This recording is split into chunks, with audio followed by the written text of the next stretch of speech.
slid down the chimney, a rather tight pinch, but if Santa could do it, then so could the Grinch. He only got stuck once. For a moment or two, he stuck his head out of the fireplace flue, where the little Who stockings all hung in a row.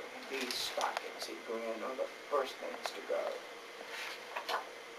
He slithered and slunk with a smile most unpleasant. Around the whole room he took every present: pop guns, bicycles, roller skates, drums, checkerboards, tricycles, popcorns, and plums. He stuffed them in bags, and the Grinch very nimbly stuffed all the bags one by one up the chimney.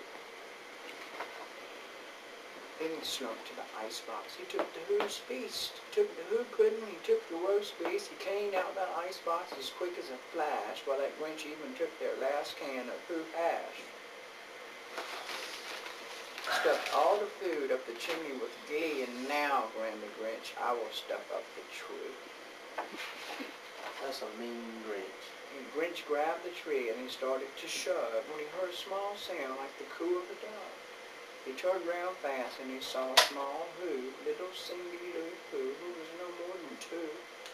The Grinch had been caught up by this tiny Who daughter, who got out of bed for a cold cup of water. She stared at the Grinch and said, Santa Claus, why? Why are you taking my Christmas tree? Why? But you know that old Grinch was so smart and so slick, he thought up a lie and he thought it up quick. Why, my sweet little tot, the thinks that fake Santa Claus lied. There's a light on this tree, the one light on one side. So I'm taking it home to my workshop, my dear. I'll fix it up there and I'll bring it back here. His fear fooled the child. Then he patted her head and he got her a drink and he sent her to bed. And little Cindy Lou went to bed with her cup. He went to the chimney and stuck that tree up. And then the last thing he took was a log for their fire. He went up the chimney himself, the old liar. On the walls he left nothing but hooks and some wires, and one speck of food that he left in the house was a crumb that was even too small for that mouse. Then he did the same thing to the other Who's houses, leaving crumbs much too small for other Who's mouses. It was 1/4 dawn, and all the Who's still abed, all the Who's still a-snooze when he packed up his sled. Packed it with their presents, the ribbons, the wrappings, the tags, the tinsels, the trimmings, the trappings. 3,000 feet up off the side of Mount Crumpet, he drove with his load to the tip-top to dump it.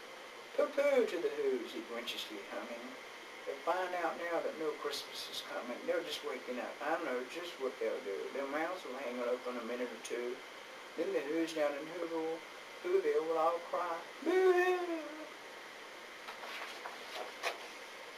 That's a noise, grinned the Grinch, that I simply must hear. So he paused, and the Grinch put his hand to his ear. He did hear a sound like rising over snow. It started in low, and it started to grow. But the sound wasn't sad. Well, this sound was merry.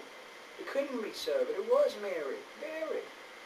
He stared down at Whoville. The Grinch popped his eyes. He shook, and what he saw was a shocking surprise. Every Who down in Whoville, the tall and the small, was singing without any presents at all. He hadn't stopped Christmas from coming. It came. Somehow or other, it came just the same. And the Grinch, with his Grinch feet, ice cold in the snow, stood puzzling and puzzling. Could it be so? It came without ribbons, it came without tags, it came without packages, boxes, or bags. He puzzled 3 hours till his puzzler was sore.